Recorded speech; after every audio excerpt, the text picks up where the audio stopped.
Build that Sunday night live show. I'm Brad, and I'm currently putting my microphone on now.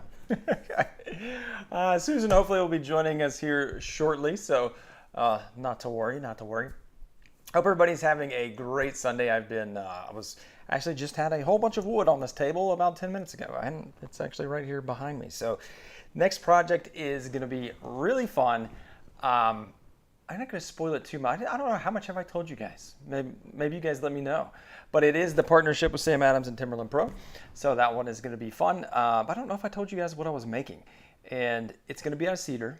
So you can probably take a lot of guesses. And I was working through the whole design until just today. So I finally got it locked in. And I am pretty excited about how it's going to turn out. Although I'm not sure how I'm going to pull it off. But, I know the idea and how it's all going to work.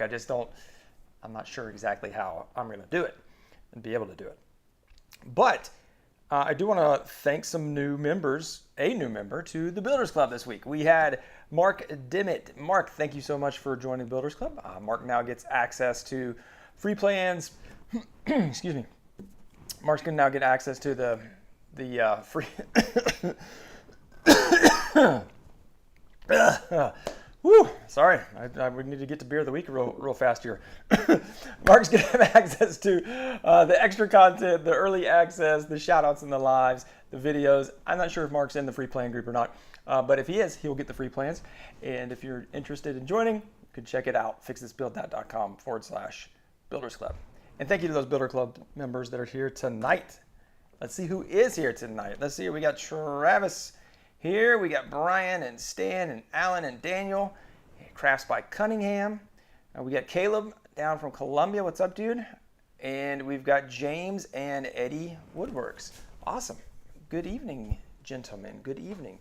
You know what we need? It's time for we'll kick off, before I hit the beer of the week, we'll kick off with the lumber pricing update. All right, so last week we had $7.22 on the 2x4s. Let's go in our trusty app and see what we have today. The wood that I bought for this was actually back from when I did the outdoor chair. And so I already had all the lumber, so I haven't had to buy any lumber this week. Let's see here, 2x4 pricing. Ooh, we are down, ladies and gentlemen. We are down. I love it. Okay, let's see here. We are down to $6.98, down from $7.22 last week. So there you go. We got the 2x4 at $6.98, back under $7 here in Nashville. And let's see what we've got. Let's see if the plywood pricing is going down. Let's see. It does not. Let's see. Here's the same. That's 1/4 inch. I always get thrown off by the 1/4 inch. AC. What do I have here? All right. Here we go. The birch plywood, $83.78. No, still the same. So it looks like the plywood prices are still the same. Wait a second, what? Oh yeah, $83.78 for birch and $87.98 for maple, which is the same as it was last week. So I don't know if that stuff typically tends to lag behind the other stuff, and then the sand applies $75.65. So plywood prices exactly the same. So there you go. 2x4 prices down, everything else the same. We'll check back next week and see what's happening. All right. Who else? We have Heart of a Handyman joining in here. What's up, dude? What's up? 628 in HD Chicago today. All right. Alan, this is a little bit different color. Although I do have a few navy blue shirts that I wear. But yes, I was shooting the Sam Adams and Timberland Pro vid, and so I was wearing the shirt. And now, look, check this out. The little opener. It was cool. This is all part of the thing that it's going to all reveal on the video, but you guys get a sneak peek of it. You may have already seen it online, but it's a little Sam Adams and Timberland Pro bottle opener. Pretty cool. I'll use it for the first time, and it worked very nicely. And I used it on the Sam Adams. So, beer of the week. I think Will is getting double duty because I still have another one of these left. So here you go. Thank you, Will, for the donation for the beer. Sam Adams Summer Ale. It's just as good the second week. All right. So what's going on, guys? What's cracking? I'm working through this project, and I was my initial idea was going to be using some acrylic, and so I'm going to have a portion of this that's so it's the whole idea is it's kind of they say built beer proof is the kind of slogan for the campaign. And so I was trying to build something with a beer related theme, and so I'm doing a table that will have something to do with beer. Actually, it's going to have a drink well in it. That's not the exciting part. It is going to have a drink well in it, and I was going to build it out of acrylic and like do the whole thing and like acrylic cement it and everything. But what I realized a couple things. One, acrylic, I think they call it cement. Acrylic cement or acrylic solvent is very hard to find. It's very hard to get. And so because, I'm a procrastinator, I did not order it. Like I could have got it if I had ordered it like, a week and a half, 2 weeks in advance. But when you order it, or excuse me, about 3 weeks in advance, because I ordered it a week in advance, and it takes like 10 to 15 days to get here. So I'm waiting on that, and then I was just not quite sure exactly how it was all going to go together. So I kind of punted that idea, and now I've got a different idea of what it's going to be more easy. Because I was also thought like, hey, what if people want to build this? Because it's going to be a cool build that I think people could replicate, and it's going to be like a much easier kind of like drop-in solution that I'm going to be using. So I'll have to save the whole acrylic box piece for later. I was going to do some stuff underneath it. The reason I wanted it clear. So we're going to have to save that one for later. Scott Oram in the house. Look at that. Been a minute, Scott. Been a minute. How's the backsplash? Is it still on the wall, I hope? Everything is well with you, buddy. Let's see here. Brian Farth. Has anybody ever tried putting spackle on plywood edges before painting? I hope it works after seeing a video by Craig. Yes, I have done it, and it does work. It works really well on it'll work on MDF edges as well. So the thing I will say about spackle on plywood edges is that you'll still get the edge through it. So you'll still see, you won't have like all the pores, all the openings, because that's why you do the spackle, and it does nice there. But you will see the difference in the grain structure. So because you have long grain and then in grain, and then long grain, in grain, long grain, in grain, because of the way they make plywood, they alternate every sheet by 90 degrees for strength. And so you will see that come through on the side. So it depends upon how meticulous you are and how much you care. I do have some pieces that are like that here that are painted, and it doesn't bother me. So if that gives you any indicator, because I am pretty meticulous, I still notice it, but I'm just like it doesn't. I don't look at it and go, oh gosh, I wish I had that. I'm just like, I just kind of notice it. I see it and I go, plywood edge. But there's no gaps or anything, so it is nice and smooth. And 95% of everybody who looks at it will never notice or tell. So it does work. It does work rather well. But like I said, with that caveat that you'll still be able to see the stuff. Let's see here. James built an outdoor coffee table with a drink well years ago. Nice. I'm years behind the party, James, apparently. Yeah, I do a lot of edge banding as well, Scott. So when I do my edges, I typically use edge banding, and I use iron-on. I've been meaning to try out pressure adhesive.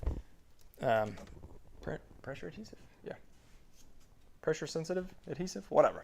Stick-on stuff. But this is what I typically use. I just have a little roll of 3/4 birch, because most of the wood I use is birch, and it also looks fine on maple as well.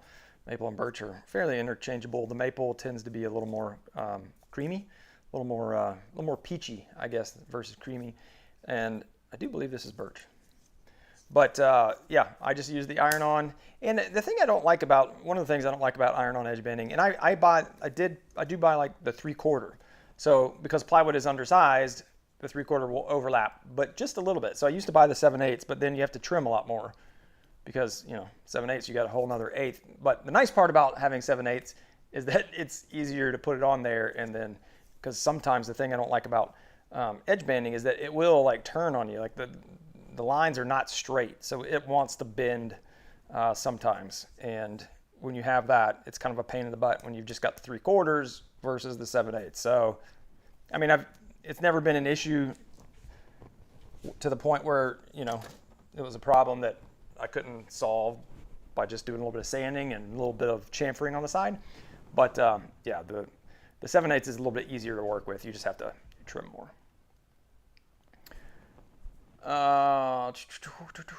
Let's see here. What else we have here? Is it? Oh, so Caleb is asking, is it okay if epoxy resin is hot when it's drying? So Caleb, you should have. It should get hot because the way that it doesn't necessarily dry as much as it cures.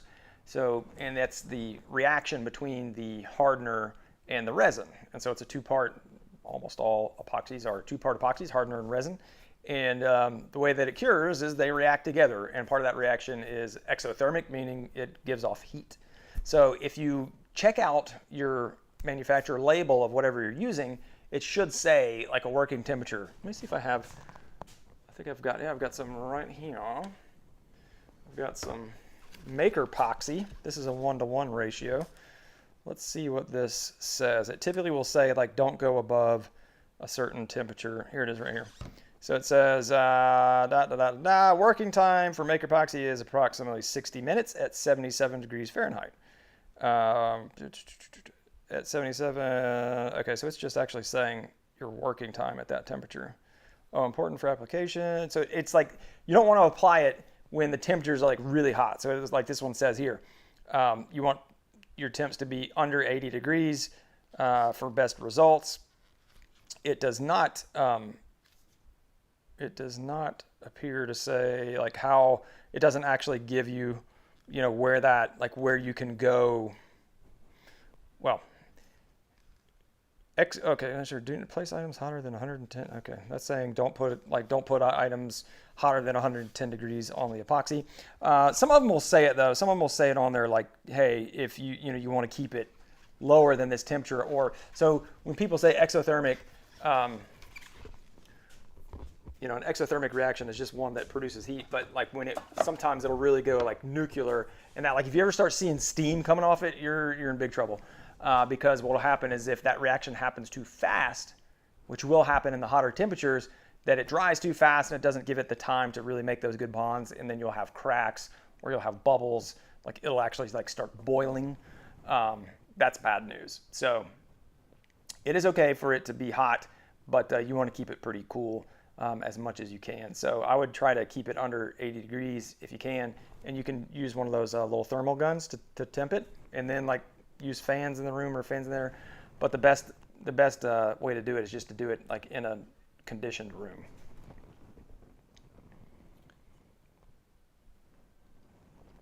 All right, what do we got here? Fast cap pressure edge banding is amazing. Ooh, I'll have to check that out, Scott. I've never used that. I do have the fast cap edge banding cutter, but not the actual pressure sensitive stuff. Animations, what's up, man? You don't need edge banding with MDF. You don't need edge banding, but if you're painting the edges, you do need to do something. You can't just like paint the edges. It won't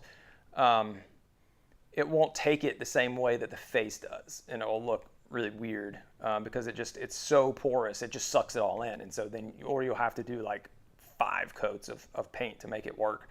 I know a lot of people will do something like a shellac to seal the edges, but yeah, the idea is to seal the edges if you're painting versus covering up. Like with an edge banding for plywood, you're trying to cover up the grain and stuff. It's on MDF, it's more about sealing that really open, because you get that super nice face, because the way the MDF is made is like epoxy resin and dust, or some type of resin and dust under extreme pressure and temperature, and they compress it, and so there's like these huge plates, and that's why that top is so glossy, glass and glossy smooth of MDF. It's because it was under a big pressure plate, squeezing it down. I don't know if they stack. I guess they couldn't really stack multiple ones, but that's my understanding of how it works. And then, so then if you cut it, then like the edge that you cut, it wasn't under that plate, and so it just, that kind of the heat thing kind of seals that top layer. It gives it a nice finish, nicer than just if you cut it open, then you're kind of exposing those grains. I mean, it's not grain, obviously. It's just not it's not heat sealed. Once you've made a cut on it, you no longer, and the edges aren't either, because I don't know why. I guess the edges aren't because they cut it all to size. So if you actually looked at, I don't know what size MDF is. Like if it's just, I wouldn't imagine it's singular sheets. It's probably something much larger, but it could be singular, and then it just shoots it through, some kind of machine that squares it off at 96 by 48 with saws, because you can see the saw marks on the sides of the MDF. And so at that point, you lose that heat sealed edge. That would be awesome though, if that MDF did kind of come with the heat sealed edge all around. And if you cut it open, it still had it. That would be killer. Let's see, Sling Sawdust. What's up, man? Just ordered a new palm router to do some hand carved signs. Cool. I'm not. I don't have a steady enough hand. Maybe not steady enough hand. I definitely don't have the creativity to like freehand. Now, if I like laid it out, I could probably do an okay job, like following a line. But even then, yeah, I mean, I've tried to freehand route some things that did not go well. I mean, I freehand routed some stuff that was okay, but I remember trying to freehand route I think I was even just clearing out a bow tie, and I just right over the line. So I had to just like make a bigger bow tie, put it on there. That's the nice thing about bow ties is like when if you lay them out and then you like hog out the middle with like a router bit. If you screw it up, you just make a bigger bow tie and carve your edge again, or lay out your edge with a knife. And start over. Nobody will ever know, except for all the people on the live that you tell, because that's how it happens. Yeah, I don't use MDF a lot. I actually have quite a bit of MDF here because I was going to make twice as many sound panels and ended up not doing that. And so I've got 2 extra sheets of MDF that are, unfortunately, they were cut in half, so I couldn't take them back. Ooh, sounds like Miss Susan is joining us. I said Miss Susan. I didn't bring your little stool over here, sorry. Here, bring it right here. Bring it right here. All right. Get the shop chair because I was back here doing my glue up. I didn't want the shop chair in the way. Ladies and gentlemen, Susan Rodriguez. How was the middle guy? Dramatic. Yep. Figured. Told me that I should just not go to the live. Yep. Oh gosh.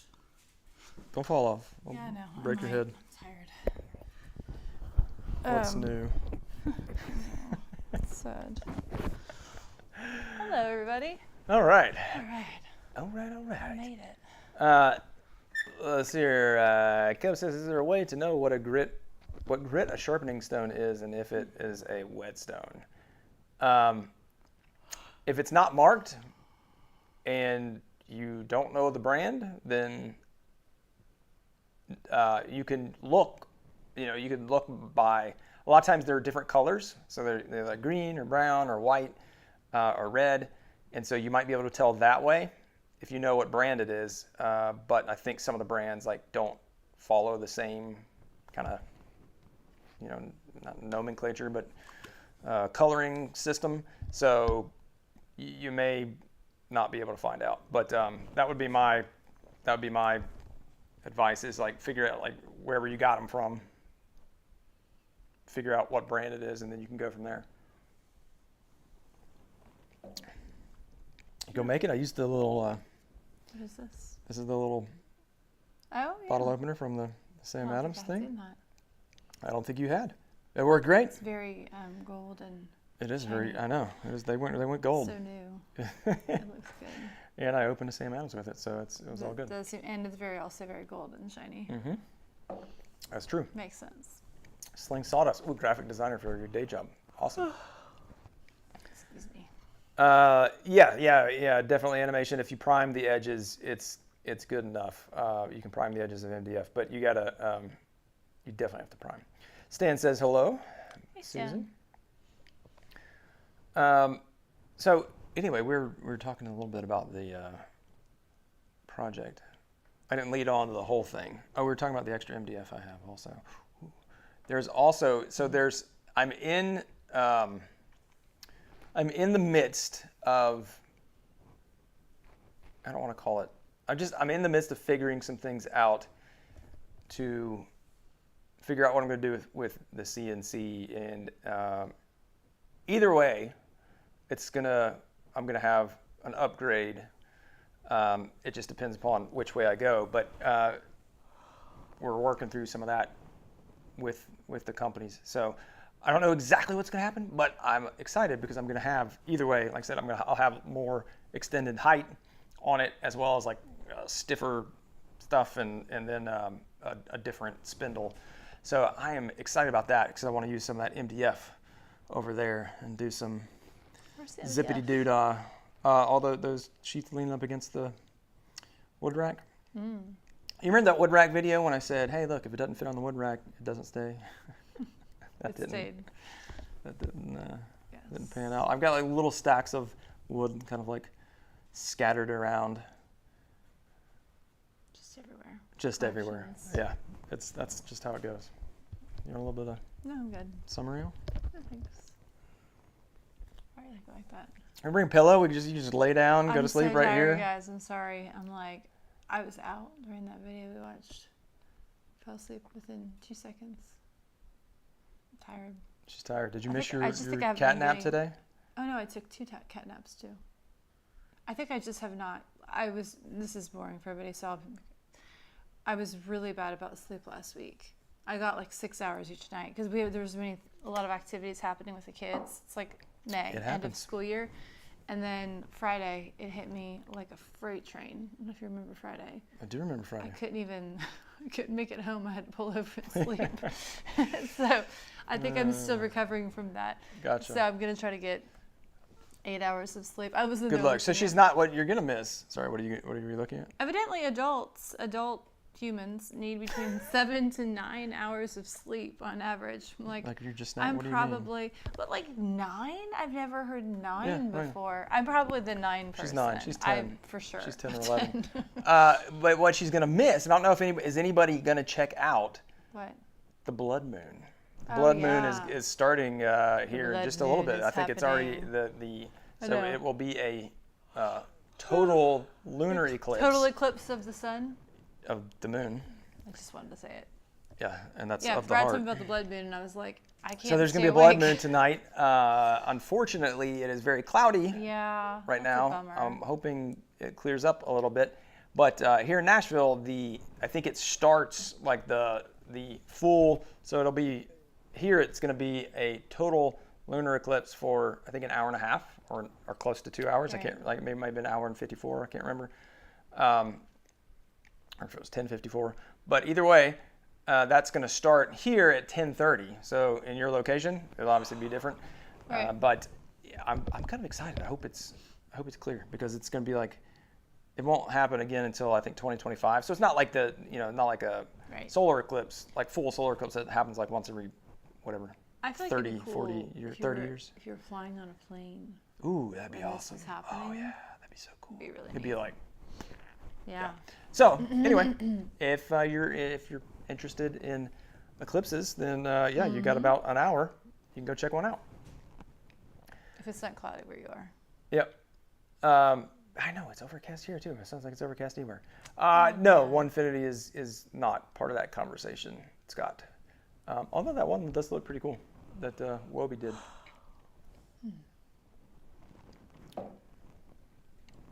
What do you think? I think it's great. She's like, I think it's great.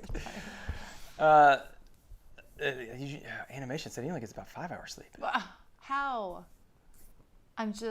I wish, there are some people that only need 6 hours. Although what I've read was, that's really rare. Like a lot of people say they don't need very much sleep. Yeah. But Ooh, people you got me I'm yawning. sorry, I'm like, I'm sorry, it's contagious. But like there are people that really do not need much sleep, but it's pretty rare. Yes. 5 hours, I would I would just disintegrate, I think. Like, I have to take cat naps anyway. And I'm not at my best mentally. Like, I can't be very productive in the afternoons because I'm so tired. This week, when I get enough sleep, it's much better. And then I also started cutting out caffeine, which is probably bad. You need to go back on that. Yeah. I know. Yeah, all kinds of good stuff. Vitamin D deficiency and. That's pretty normal. Most Americans are vitamin D deficient. Well, then you're The average, just like everybody else. I know. No, that's totally normal. Most people should be taking it. Yes. Is this turning into a health channel? Or I know. get some sun. It's 3 a.m. here, and I'll be up at 8. Jeez, animation. Oh wow. That's 3 a.m. That's hardcore, bro. That's impressive. Yeah. Go to bed. Wow. Yeah, I wish. I know. I wish I were like that. Yeah. Scott was saying. So Spagnolo is moving. Did I tell you this? Yes. So No, wait a minute, Mark what? Spagnolo, the Wood Whisperer, he's moving to Missouri. They're going to go be with. He's been in Denver for a long time, hasn't he? He's been in Denver for a bit, but they've moved a ton. Okay. He did a video on it. I think they were in California, then Arizona, then Denver, now Wow. Missouri. Sorry, what did you say? Why they're going to Missouri? To be with Nicole's family. Oh. So that's like their biggest contingency of family is over there, and so they want to go. Your kids are getting older. Yeah. That's a good thing. That's one of Yeah. the reasons why we moved down here. I mean, we have family here as well. We had family up in Cincinnati, which was awesome as well. But We've we wouldn't stayed near the move. families. Yeah, we wouldn't move. Especially not with young kids. Like I think it's just yeah. so hard to move like away from family. So Well, it depends on your family, I guess. But we have great families. But like, you know, Yes. if you didn't have a very supportive family, you'd probably be like, peace. be like, peace. We'll be gone now. Wow. But yeah, no, in our case, it was really nice to be. Yeah. So we were near like, both okay. It was families. more like a supportive. It was like, okay, yeah. Like, I mean, obviously because I grew up here, so super familiar with the area. And Right. Susan had visited down here a ton when we were dating and married and all that stuff. So Even with kids. that's true. Yeah. That's very, very true. Yeah. So yeah, more power to him. And then April apparently bought her parents a house that has a shop on it. So now she's like doing a shop renovation. Wow. I was like, how do you? She's gonna buy it? She's like, oh yeah, it had a 1,500 square foot like metal building with it. I'm like, I would stab somebody in the eye to get a shop. We've been looking And so for Scott's so razzing me. long. He's like, you're the last guy, like in your like for original sure. shop, and you're totally right. No, yeah, and don't think we don't look. We look around Every the area. single Although day. I think if we were to Literally. buy further out from where we are, it's just the prices around here are insane. Yeah. They're insane. And then finding one with a shop is really rare. But Yeah. if we bought something more out in the country, we could. There's one for sale right now that I'm thinking of that has like a whole shop. The thing that they used as like a wedding venue or whatever. It's just out in the country. And which is nothing Yeah. wrong with I that. just don't but wanna we're drive. used to being like centrally located. We like being close to the city. Yeah. And our I kids don't are want to very drive. happy. I'm not like we would want to move. So Yeah. and I'm not driving like 20, 30 minutes to a shop. Like that's why I No. work for myself. That's why I own my own business because I don't have to drive. Yeah. Well, especially the traffic around here. Yeah. National No. traffic is absolutely It's ridiculous. gotten worse. Although I don't know, maybe it's better now with people working from home. But it's still there's just a lot of people, and a lot of people commute into the city. You know. Yep. So. Yeah. Hey Teresa, good Hey evening. Teresa. Hey Scott, we're right with you, man. We don't want to move either. So We like our biggest issue would be for moving would be our kids because they're very happy. Yeah. Like if we were to physically move to a different house, it'd be great for content because we'd have all these I know. different rooms to do It'd be and fantastic. whatever. It'd be great. But our kids are very happy and they have Yeah. friends on the street and I don't know, we don't want to rock that boat, right? Yep. I mean, that's what they did all day today. So they were out playing with friends. Yep. It was great. We need that. We do. We don't need kids at home. I mean, it's just we're very lucky. During the We've got summer, great we're like neighbors. working, like they just run off and go They hang do. out with friends. If we lived like on a 5-acre place with Yeah. like nobody around, they'd be like just beating each other up all day. Or they'd be wanting us to take them here, there, and everywhere. That's true. You know, and it's fine. We like our house, but We do. if there was a big fat like on Harry Potter when they go in the tent at the It just gets bigger. Yeah, like just like a little itty bitty shed because we have. We just need a room of and requirement you could here. open it up, and then it's like this massive. We need the room of requirement, shop. and we need like a little room because it wouldn't have to be big because it's the room of requirement. Right. Have a whole shop in there. You walk in, it's whatever you want. When you require lumber, it just appears. Yeah. And it's free. CNC. It's Boom, magic, right there. You know? We need a plasma cutter. Boom, Open the door. Right there. I'm in there. Oh my gosh. That'd be nice. Oh. Let's see here. Animation says, what would a bigger shop get you realistically? Bigger heating bills, more space to clean. If you don't have the space for more tools, don't do it. I like the way you think animation. Yeah, and he says everybody on YouTube just seems to just do it to flex. There's probably some flexing going on. So yeah, there is. No, other people have like strategic reasons. Right. Okay. But for certain, it's a space constraint. So we have had to turn down several opportunities because of space. And even like right now, like my joiner and my planer are like shoehorned in there, and I've got to turn them sideways to do certain stuff. Right. And you know, there's, like I said, there's things that we have to turn down. I had to make my wood rack smaller because I didn't want it to be 8 feet versus 6 feet. Most people. And, right, exactly. Right. And it's all that is fine. Like, I mean, I get it. Like, I'm working out of a 2-car garage, a large 2-car garage, and this is like more than most people need. But you know, we are content creators, and so we get opportunities for different things. And even like lumber, like just I don't have room to store. Like if I wanted to go buy a bunch of plywood, if I had like a really great deal on some Baltic birch, and I was like, hey, if you buy 20 sheets, you know, you can get this crazy price. I couldn't do it. Because I don't have the place to store it. So it is about the space. I think if we had, the shop is only, I say only, again, it's a big 2-car garage, but it's right around 600 square feet. So, which is very large. So again, I'm not complaining. I'm very thankful for what we have, and we're very fortunate. But that being said, you know, like if we had 1,200 square feet, like that would be definitely more than we would need. Not more than we would need, We'd but still use it all. yes, I would definitely use it all. We'd find a reason. So if we we'd had find things to put in there. Right. If my shop was twice as wide, gosh. Dear Lord, I know. that would be heavenly. It would be a whole different But no, like I don't situation. need, you know, like John's shop is like, I want to say his shop is it 10,000 or 8,000? It's either 8,000 or 10,000 square feet. Like that is insane.